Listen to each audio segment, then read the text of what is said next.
пропорционной системы. То есть нам предлагают новую модель. Здесь большинство присутствующих начинает говорить о том, что должны быть прямые выборы. Может быть, они должны. Я хочу задать вопрос. Мы с 2000 года, 2012 выбирали прямыми выборами. Вот здесь все, кто это хочет делать. Я вопрос, где вы были? Когда это были выборы? Значит, я хочу сказать, что инновационная модель, она всегда полезна. Почему? Потому что то, что не развивается, то отмирает.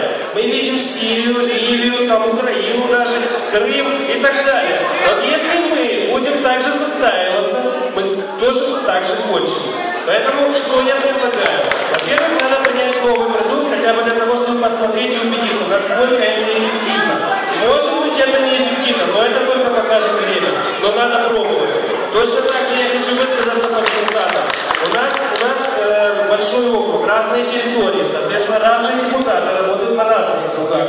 Есть отдаленные территории, где одни проблемы, есть центр города, где другие проблемы. Поэтому, я высказываю свое мнение, чем мне это нравится. Потому что, во-первых, депутата зачастую нет, это раз. Второе, если делят на 5 округов, значит, соответственно, по-любому в них попадают и сельские округа, и, допустим, центр.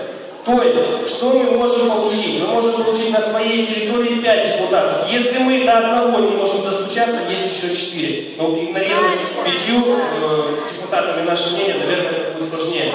В Совете депутатов могут быть которые никто не видит. Также я хочу сказать, что у нас в городе уже больше года, да,